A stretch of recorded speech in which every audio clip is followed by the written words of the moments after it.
Live from Big 12 Media Days, Joey Maguire was very clear. College players need contracts. Kalani Sitake had a different approach. This is a very special Big 12 squad. You're talking ball with the Big 12 squad, sponsored by Game Time. From Oklahoma State to Utah, from Kansas State to BYU, from Houston to Texas Tech, it's the local experts of the Locked On Podcast Network bringing you scoops, breakdowns, and the most comprehensive preview of the upcoming Big 12 weekend. Buckle up, it's the Big 12 squad and we have a seat for you. No hurt feelings and thin skin allowed. Squad up, you're part of the Big 12 squad. Happy Wednesday, everybody. Welcome to a Big 12 squad and a special edition. It is Parker Ainsworth of Locked On Cougs, talking all things Houston, Jake Hatch of Locked On BYU Cougars, and JT Worcestershill of Locked On Utes. We are all live from the Star in Frisco at Big 12 Media Days, and we'll break down the biggest headlines from what we heard from Brett Yormark at the podium to a coaches roundtable that actually got pretty heated when the guys were all discussing the death of college football as we know it and where we should go to help regulate it. And that is exactly where we'll start. Hey, hit subscribe. We get to keep our jobs if you do that. Thanks for making us your first listen every single day as well. It was the roundtable to me that really stood out on today because it was Joey Maguire who says we need contracts. And then it was Kalani Sitake who immediately after said we need amateurism. He wanted to defend amateurism in college athletics as Maguire was talking about further building these borders around how you operate as employees of your university when you're an athlete. And that to me was maybe the most pointed thing that we heard in a day that didn't have a ton of sound bites to me. Well, I think you're right about that, Drake. Because the biggest thing we took away from this is that these coaches have different approaches to this. BYU's been very adamant saying, at least the boosters have been saying they're not going to be outbid. But have Kalani Sitake say, hey, we need to protect college football and amateurism as best we can. I'm not going to lie. I kind of appreciated what Joey Maguire went with because I think it's more and more what Joey Maguire envisions versus what Kalani Sitake is envisioning for college football. Yeah, I think it's interesting what you get with these honestly, with like the roundtable, as you mentioned, I was surprised at several of the answers we gave. I mean, Kalani Sitake at one point even voiced like how he would be down for the non-conference schedule to be nothing but P4 opponents. You play someone from the Big Ten, the ACC, and the SEC. I thought that was an interesting idea too. So it was interesting to hear these coaches talk about it, and they do even like they have so much in common, but they have clearly different views of what's best for the sport too as well. And you know, with some of these NIL things, they are so fascinating, right? Because you get everything that's going on with Texas Tech swooping in, landing this 5-star offensive lineman that at one point we thought was Ohio State bound, Texas bound. Utah was trying to get in the running with that too. So it's just very interesting when you have schools that also have benefited greatly from an NIL, BYU being one of those, Texas Tech being another one, right? Like they have differing views. So I think it's very interesting. And we did get some spirited opinions out there, which I thought was a really good to see in a place where sometimes you do get canned answers. It was cool to see those coaches be candid instead. I will say, though, it rubbed me a little bit the wrong way, and I tweeted this out, too, that Scott Frost was kind of more for the old school, older way of things, it felt like. And he also, in the same breath earlier today, said that, you know, he took the wrong job when he went and got a bunch of money in his payday. Like, that was clearly, crazy. At some point in his career, he related to, like, go get the biggest payday, but not the kids, right? That they shouldn't get the biggest pay. That didn't rub me the right way at all. I did appreciate, I thought, Sitake wanting the old school way of thinking, but I will say it felt ironic given what we know about how BYU is building their roster, right? Like that felt a little odd as well. Yeah, I thought the coaches, by and large, in the first 8 were fairly uneventful. Maybe Scott Frost was the one that you point out and say, hey, he gave you that soundbite of saying, don't take the wrong job. And you see all around us, coaches still talking to media members and giving their soundbites on their own. Joey Maguire gave a lot to individual media this morning when he talked to ESPN. And past that, I thought it was the roundtable that actually opened the guys up. And it sounds like Texas Tech is very much following the Big 12 model of being open for business. But Jake, BYU is in a boat where if Kalani Sitake had his way, I think Dave Aranda's also kind of in this cohort, that you would do away with paying the student athletes the way they're being paid, or at least the large sums they're being paid. Well, and that's the surprising thing to me because Kalani's been so adamant about wanting his guys to get compensated for NIL that the tone he struck today kind of stood in stark contrast to what they have said previously about, hey, we're in the game. We're here to compete. We're here to make sure that guys are taken care of financially. And we all know the reputation of BYU when it comes to NIL is they've been very clear that they're willing to spend money. They're willing to make sure guys are compensated. And that's a big reason why they got a lot of guys that signed on with this football program when it came to the transfer portal. So, yeah, I was a little bit confused as to the tone being struck by Kalani today, because as you mentioned, it's kind of more in the Dave Aranda field, where I felt like Kalani before this has been more in the Joey Maguire vein. Joey Maguire, interestingly, so he speaks today, Tuesday, as we're recording this, like just a couple hours ago.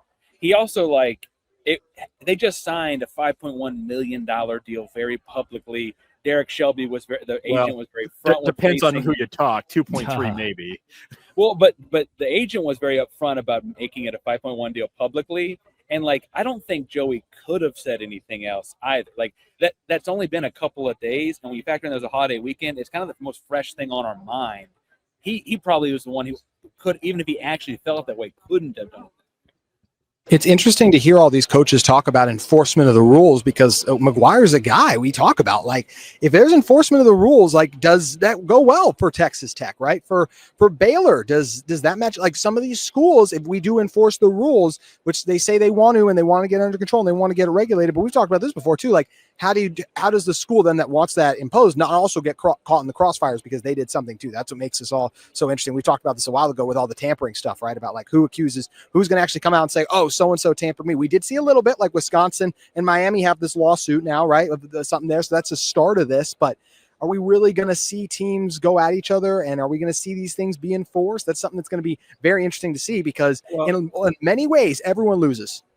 Yeah, and they just had a thing with Venmo talking about the new way they're paying players. And Barry Trammell, obviously the Big 12 legend that he is, asked the question to Brett Yormark point blank. Brett, how do you guys stay out of court in terms of the enforcement of this new NIL guardrails? And Brett, to his credit, tried to answer best he can, but at best it came off as, yeah, we don't really know. We'll find out, because this is going to get tied up in court. NIL is going to get challenged in the legal system, and we may very well go back to what it was previously, even though we've just gone through this entire House settlement and having this college sports commission and the like set up. Yeah, the CSC was something that Yormark brought up a couple of times, and a couple of coaches did, as well as possibly the governing body that will build that will build the regulations and actually, I don't know, Yormark didn't say punish, but a couple of the coaches have mentioned this accountability that they will bring actually, structure. So Drake, in that Venmo thing, he said the enforcement of this is going to be vigorous, and he said the punishments are going to be punitive. That's what he said. So he actually made some extra comments on that in that Venmo deal they just had. So yeah, he apparently finally has spoken out. He thinks it's going to be punitive, and he says enforcement will be vigorous, I think is the term he used. Yeah, that's the beauty of being at Big 12 Media Days, getting to hear the commissioner talk about Venmo and how they're going to pay players. In 2025, we have Venmo sponsoring a part of Big 12 Media Day. We've come a long way, I guess. We have, and if you ask Kalani Sitake, we're ruining college. If you ask all of the Big 12 coaches that spoke in their 8-man roundtable today, then you're going to get the answer that we are ruining college football. It's the beauty of what we're doing. Chris Kleiman sitting to our left over here, hanging out. Yeah, I can actually see Drake right now, and I can confirm he is as sunburned as you all think he is over these streams as well, too. Always am.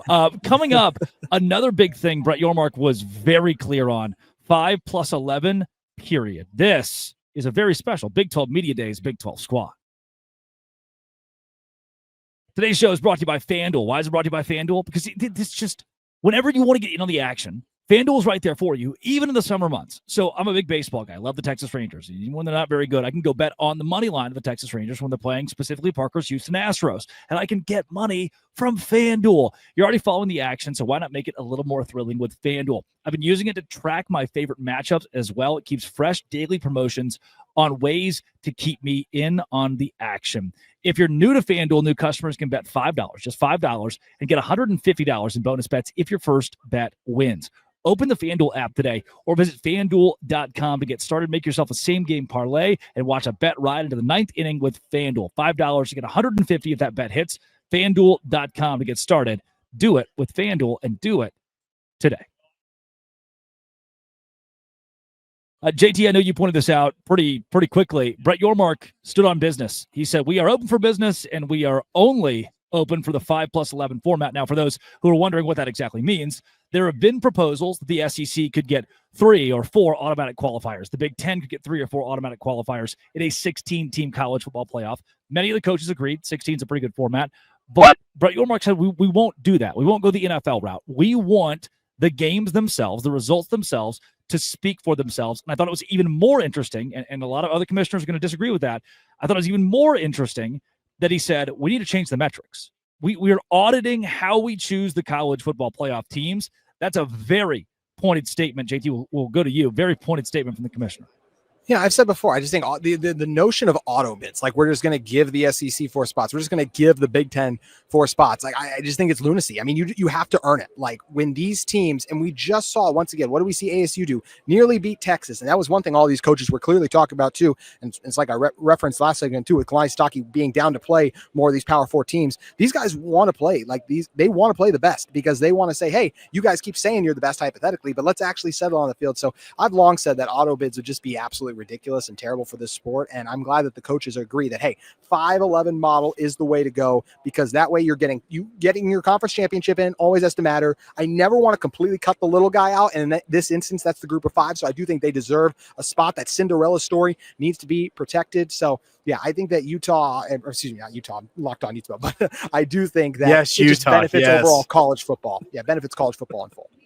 I understand that, and I actually generally agree with it. I do think, though, that one of the reasons Brett Yormark was so adamant about the 5+11 model is because it's going to be unpopular, because people are going to look at what just happened in the 12-team playoff and look at like, hey, your Big 12 got just the 1 team in, and if we open up to 16, who's to say that those new 4 spots don't go to 2 Big 10 and 2 SEC schools? Guarantee yourself a second, guarantee, and like prove it that way, slow play this thing. That's going to be some people's take here. I think in the big picture, the macro, I actually agree the 5+11 opens it up to where you could have more than 2 Big 12 teams if we understood the sport a little bit better, maybe. But I will say also, like, I'm not a fool. I understand the biases here, and the 5+11 could very quickly turn into that 11 being 5 Big 10 and 6 SEC if we're not careful and don't make sure we put some sort of understanding about how we select. Well, aren't we looking at it as Brett Yormark's trying to play with a losing hand here, and he's trying to put on a good face and a brave face here, making sure that the Big 12's position is very clear. But I think he realizes that he's up against some pretty strong opposition in terms of what he hopes that the Big 12 can do with the 5+11 model. He mentioned the fact that he believes the Big 12 is going to be the deepest conference this season. He fully expects he'll have at least 2 teams in the college football playoff. I hope he's right. I really hope he's right, but it feels like he's trying to put on a brave face while playing with a losing hand. See, I don't know. And he's right behind you right now, by the way. It's literally right behind you. Just say out of commission. If you are Brett Yormark, I think if the cards are in the hand of the SEC and the Big Ten, and you understand that they can strong arm pretty much whoever they want to, then you play ball if you really feel like they can strong arm you into oblivion. If you're in his situation right now and you do think that you can leverage with Tony Petitti or whoever could finally like crack open one of the Big Ten or the SEC commissioners, or go to Jim Phillips and say, if we do this together, we can make it work, then that's when you come to the podium and you say, I'm bold enough. And BY has said it on occasion. Like, he's like, hey, our conference champion shouldn't automatically be in a bye game in the college football playoff. We want it to be decided on the field. He has been very transparent about wanting the best for college football in general. And I don't think he would say something so pointed and say, we have to have 5+11 if he really thought it was a wash and no matter what, the SEC or Big Ten will get their way.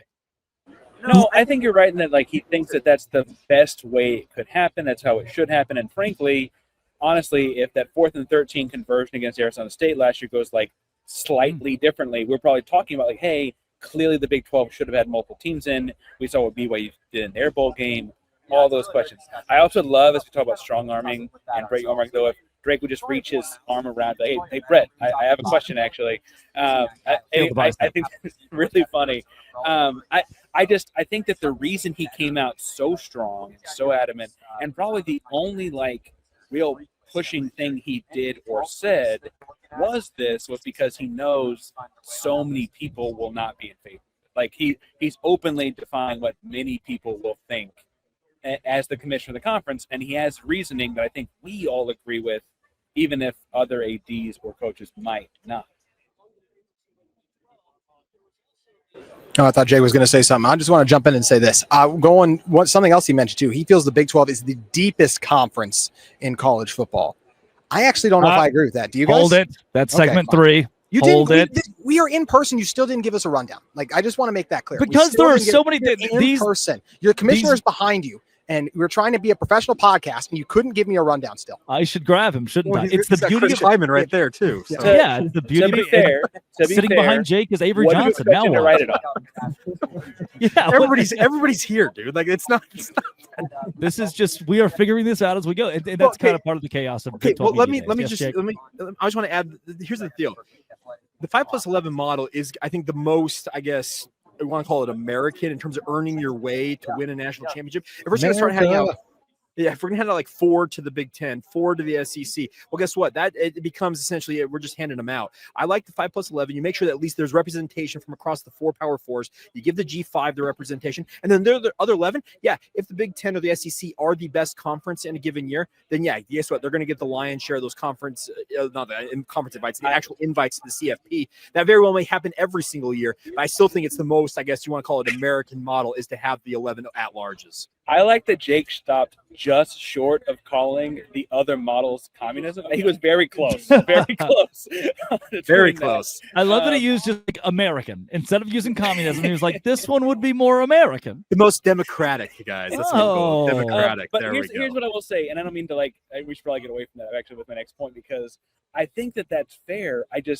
I don't have faith, because we'll talk about this in December when they do the deal or whatever, I'm sure, that in this first year of it or whatever, the first year it happens, that we won't just get that, because they'll tell us about how, well, the SEC does this, the SEC does that, because of their preseason AP rankings that we've talked about ad nauseam, or because of the people that put in the NFL draft that we talk about. And like, it's like they won't look at the fact that the class of 2026, that's a bunch of 5 stars going to a bunch of Big 12 schools. They won't look at head-to-head. It'll be like, well, yeah, Houston played Oklahoma super close, but like, whatever, Alabama beat, or they'll do some other thing, which is funny because Oklahoma actually beat Alabama pretty bad. But I think that they're still going to fall back to that narrative in the immediate future. I think the big thing here that's interesting is that Yormark, like so many things, is thinking about what happens after that. What happens after one of our schools wins a college football playoff, shall see Houston do it, right? Or whatever, and you're looking at like, okay, they showed it can be done. Now we'll get that second team. Oh, they both won a playoff game. We'll do that third. He's looking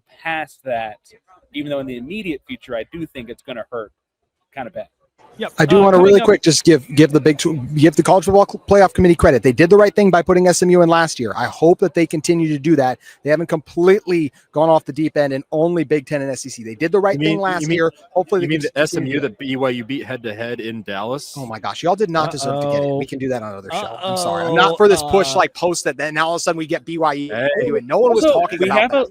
We got Locked On SMU now. Shout out to that guy. That's true. There you go. Yeah. Hey, Locked On SMU. Locked On Ponies, right? Or Locked On SMU. I don't know what they call it. Something like that. Coming up, let's talk about the Big 12 being the deepest conference in college football, because I agree, JT Worcestershill does not. This is a special Big 12 Media Day squad.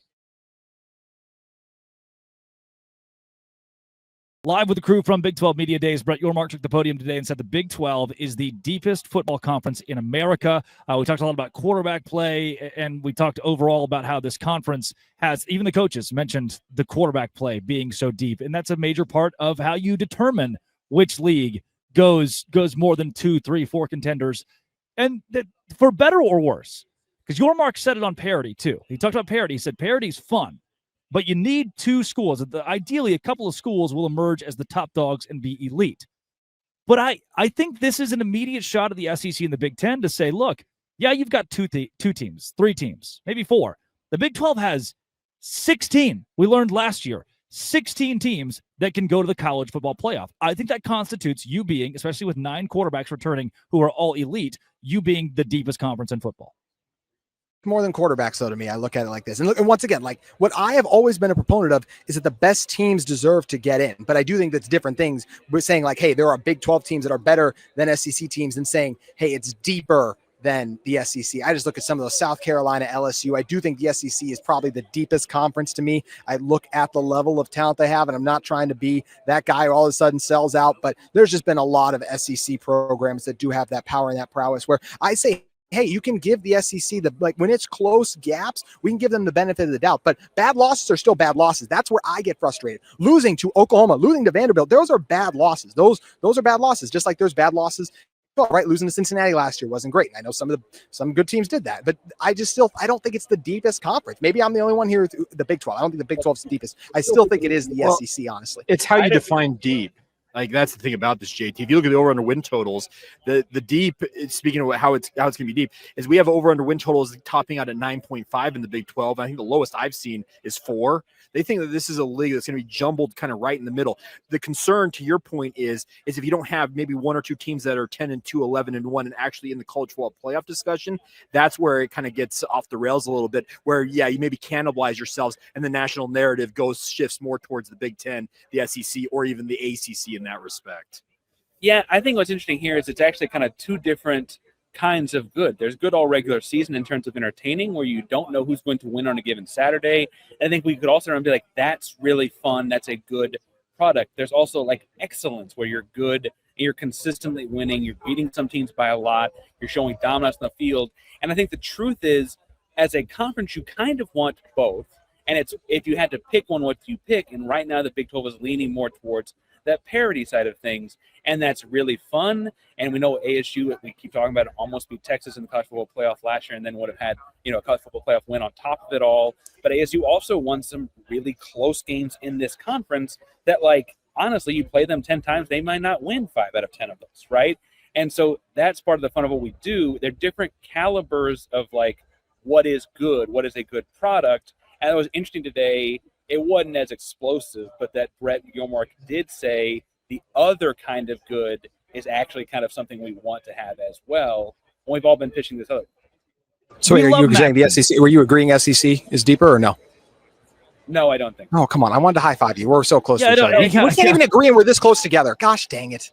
I will say, though, you should really go top of the SEC once Utah leaves this conference and goes, because that may be one of your future destinations, right? Y'all talk about that all the time. And Utah, is that It's Big 10, though. Let's be honest. It's always the Big 10. There's a piece of this that I will back up, JT. Look at the MAC, and we love Tuesday night action because Miami of Ohio could beat Toledo any given week. Okay. Right? To be fair, we love Tuesday night action because of FanDuel more than anything. Yeah, yes, that's where I utilize FanDuel the most. But they're deep. They have 8 teams that could probably win the MAC any given year. It's a matter of having those teams be a brand that can stand out in college football. Arizona State is not getting coverage on ESPN. Sam Leavitt is. Sam Leavitt's one of the best quarterbacks to play. But Arizona State as a program is just not going to sell, at least not right now. BYU sells. Texas Tech sells. Even Kansas State or Oklahoma State. I think Houston can climb into that category. Utah very obviously is.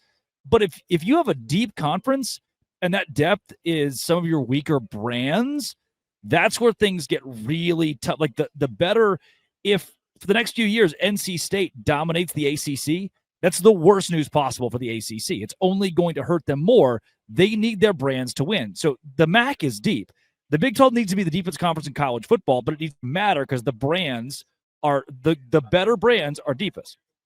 Well, and that's to your point, Drake. You need the BYUs, the Texas Techs. You need your biggest brands to also succeed because there's a double whammy there: winning and obviously name brand recognition. That's what the Big 12 has been lacking. It feels like since they've expanded to the 16-team format, now they need the power brands to finally emerge and start winning their share. I don't mean to always be the guy that jumps to basketball, but we do talk about like NBA coverage and TV numbers being down, but they've had a different champion 8 years in a row. But TV numbers are super high up when it was like the Warriors every year. It was the Spurs so often. It was the Jordan Bulls in the 90s. They won 6 and 8 years. The numbers were through the roof. The numbers are down now that a different team is winning every year. I think Yormark is pointing out that while we're somewhat professionalizing college sports, it might actually be better to kind of have that option where, like, hey, some dynasty that's like the bad guy, the Death Star, would be great to have. People love Drake, greatness. did you just let Brett Yormark get away? I mean, come on, man. He was right there away, within arm's reach. Right behind me. We could have had him to answer all of these questions for us. And I mean, I think the way that he would put it is the depth of the Big 12 is good for the conference overall. Parity, as he already mentioned, isn't the best thing, and you need to find your good teams, your elite teams. But having depth more than the SEC, more than the Big 10, gives you stronger matchups when, and yeah, man, it's what's tough again.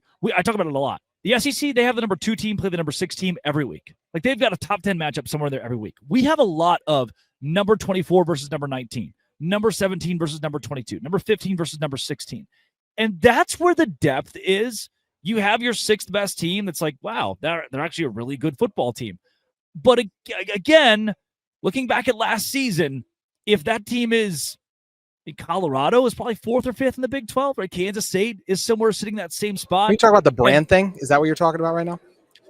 Mostly, yes. Well, I was going to say, I just don't feel like there's a massive difference between the national perception brand-wise BYU versus ASU right now, because neither one have been a football powerhouse. So I don't think there's a massive gap there. I think someone is trying to fill and become that. Spoken like a true Ute homer he is. Come on now. Say that one more time. Spoken like a true Ute homer that you are. No, BYU's not named brand. I have never. BYU is a big brand in Provo, and it's still a brand that has. BYU is probably the biggest brand in the Big 12, but I do not think it is much more than an ASU. There you go. Yeah, biggest brand in the Big 12. Clip that. Probably. Right I mean, I think they are. I do.